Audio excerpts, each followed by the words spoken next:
Grammarly versus ProWritingAid. What's going to be the best fit for you as an author? Now, we talk a lot about Grammarly and ProWritingAid. These are two fantastic different programs, and we have tutorials and reviews on each of these. So we'll link those for you. We're not going to get into the nitty-gritty in this episode. Our job here is to help you pick the best fit for you. Now, Grammarly and ProWritingAid are programs designed to help with the self-editing process. So as an author, you write your novel, then you personally go through your novel and you look for spelling and grammar and plot holes and errors and issues and things that you need to fix. Then you're going to send it through Grammarly or ProWritingAid, and then you send it to a professional editor.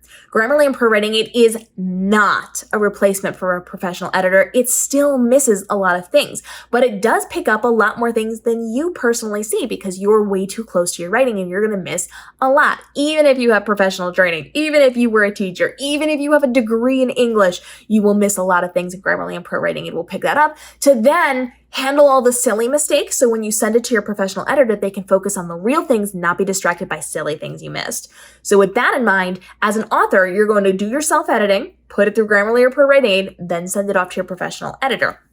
And Grammarly and ProWritingAid do function similarly, but also have different focuses. So Grammarly is more focused on spelling and punctuation and sentence structure. They are more focused on the aspects that will allow you to clean up your sentence structure and make it look more presentable to the world. ProWritingAid is more designed to help you elevate your plot a little bit. They are here to help with your structure. They are here to, make it a better quality book. So they do the same types of things, but in different capacities.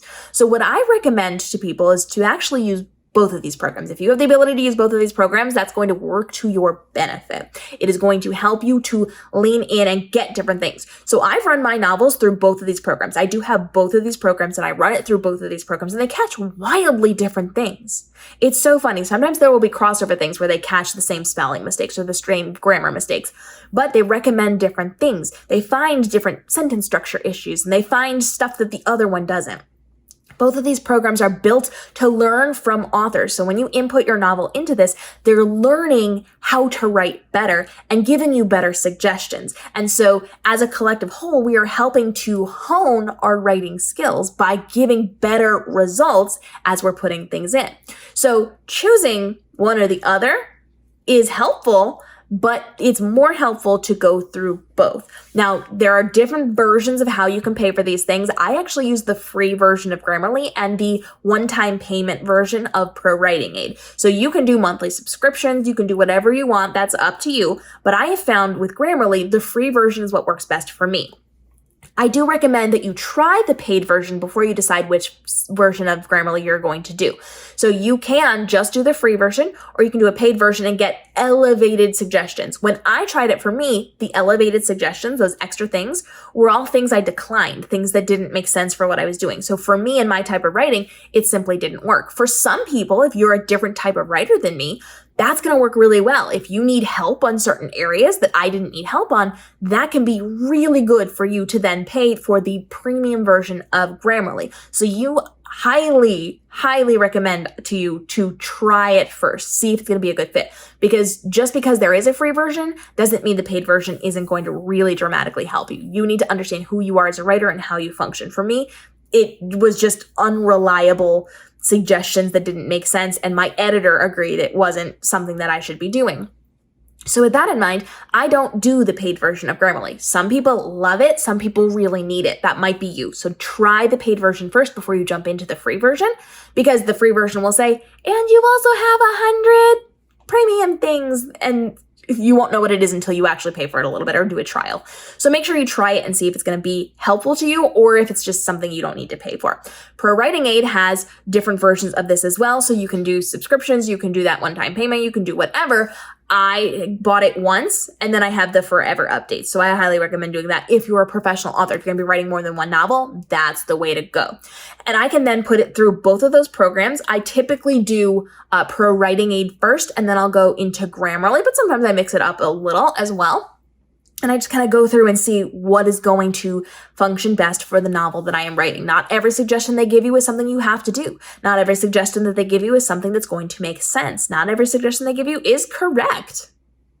So you have to make sure that you are being mindful of it. Don't just go and mass accept their changes, because sometimes it's just not going to make sense logically for the book that you are writing. So you want to make sure that you understand how these programs work. And for you, maybe you want to do Grammarly first and then ProWritingAid, or maybe you just want to try one or the other, or just focus on one or the other. When I am doing things where I'm more in a rush, or I have a deadline, or I have to get it to my editor, or whatever it happens to be, and I can't do both, or there's a lot going on and I don't want to do both, I will lean more into Grammarly than ProWritingAid, because ProWritingAid is more about things that I do well on. It's not going to be as helpful to me as Grammarly, where I have the typos or I have the punctuation mistakes that I make more than the things that ProWritingAid catches.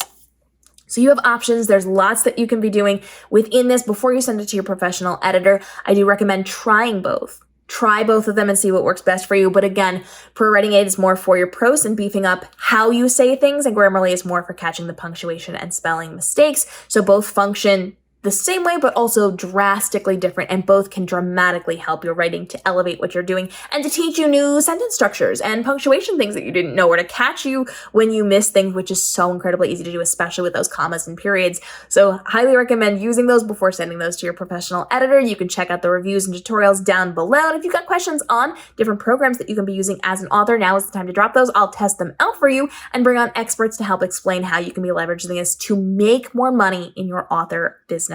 Because that's what we do here. We help you to be more profitable in the author space, from your writing to your marketing to your publishing, to make sure that this is your most profitable year ever with the least amount of stress, overwhelm, and time commitment on your content creation. We'll see you in the upcoming episodes.